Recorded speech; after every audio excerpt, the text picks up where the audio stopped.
In the mid-1990s, I was hiking through a woodland in upstate New York. It was late winter, and the ice around a remote pond near where I was walking was beginning to thaw.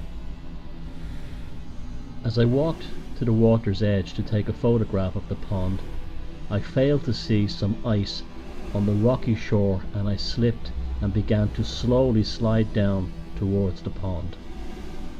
It almost seemed like it was happening in slow motion. Luckily, just as my feet penetrated the thin ice on the surface of the water, I managed to grab onto a nearby tree branch, preventing myself from sliding completely into the pond. Below, my knees ended up in the water, and I managed to pull myself out using the same branch which I had grabbed onto to prevent myself from slipping completely in. Had that branch not been there, I would have been completely submerged and unable to drag myself back up the ice-covered slope which I had slid down. In no time, I would have succumbed to hypothermia.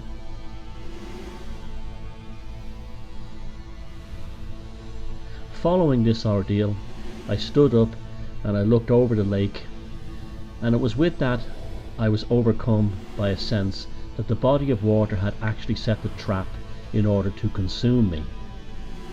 Thinking about it later, it seemed as if there was an intelligence within the pond itself that utilized the icy embankment around its edge in order to replenish the nutrients and the ecology of the pond with what my body may have provided it with. This rule would also apply to any other large mammal which might slip in on the icy edge and find itself in the frigid waters below. The pond seemed very conscious and definitely hungry to me. It was sentient, and there was no doubt that I was the prey and it was the predator. Much later on, I got to wonder about the seemingly high numbers of drownings within such bodies of water that often involve people who are good swimmers or even in their own boats. How could this happen? How could someone who is competent within such bodies of water end up drowning? How could boats sink for no reason? How could good swimmers sink to the bottom?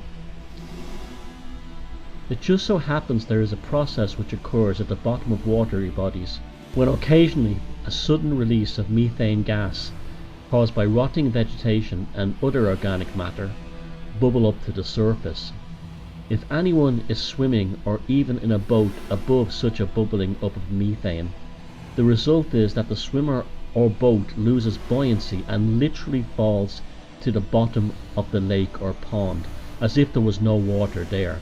Imagine the swimmer suddenly falling from a height, or the boat being suddenly dropped. That's what it feels like. If the unfortunate person does not drown, they will be asphyxiated by the methane gases entering their lungs. To add further to the horror of this, the drowned person will often fall into the hole in the bottom of the lake or pond created by the bubbling up of gases. Then all the material which has been erupted up by the methane gas bubbling will then fall back down and cover the poor unfortunate victim. The result is that the body is never found, as it is literally buried at the bottom of the lake or pond. In time it begins to decompose, creating another trapped bubble of methane gas, waiting for the next swimmer or fisherman in a boat, and the process is repeated.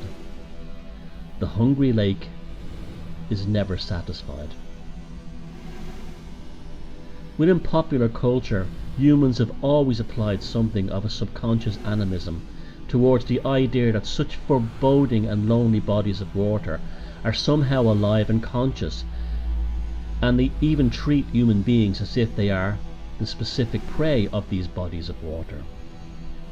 In the 1982 short story by Stephen King entitled The Raft, A similar idea is outlined by the author in what is one of his most underrated stories.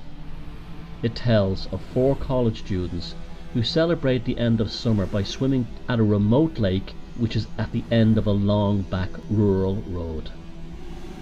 All 4 students jump into the water and swim towards a wooden raft in the center of the lake. They noticed a fast-moving oily mass following them that appears to be actually stalking them on purpose. Although, when confronted with this, the alpha male in the group discounts this notion, things soon change when one of the female students, having been mesmerized by the iridescent colors on top of the oily mass, is grabbed by the oily mass and then pulled into the water, and is digested and dissolved before her friend's eyes, before sinking to the bottom of the lake. Eventually, all 4 students end up being consumed one way or another by the lake. The brilliant element within the story was how King portrayed the colours on top of the monster as a kind of lure which mesmerizes its potential victims. Stephen King also brings up other ideas in the story in why is it that the students decided to go swimming in such a remote location without telling anyone. Were one of them or all of them going there for nefarious or illegal reasons, and that the monster in the pond was a representation of one of their collective or the group's entire individual shadow. As with all such ideas, one can't detach themselves from the underlying Lovecraftian or Jungian notions of the darkest depths of the bodies of such foreboding waters being a subconscious representation of the shadow of the human psyche. Although this is a well-worn idea, it nevertheless is a highly important one. Down there, below the surface, represents the parts of us which we choose not to come face to face with until it comes bubbling up from the depths to consume us literally or metaphorically. Again, within popular culture, we see this motif constantly repeated, especially in horror movies and horror novels. Think of the final scene in the movie Friday the 13th, when Jason emerges from the depths to claim his final victim.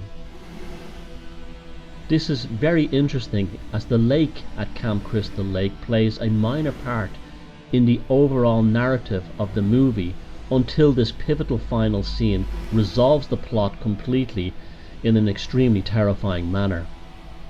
The collective wickedness of all young people being the decomposing Jason from below the surface rising upwards to remind them of their own shadow.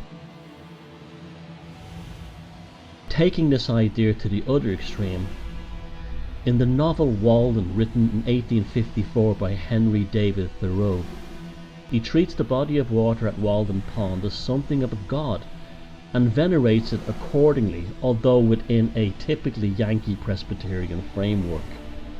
Nevertheless, the essential idea of pagan or animism in that Walden Pond is much more than a mere body of water. It has something of a conscious and definitely a spiritual dimension. Even today, as thousands of visitors flock to this body of water so as to celebrate the novel by Henry David Thoreau, they are indulging in something that is very pagan, a veneration process of honouring the pond. Perhaps this is why our ancestors provided such bodies of water with votive hoards in the guise of swords and coins. The hungry waters will collect its tariff one way or another.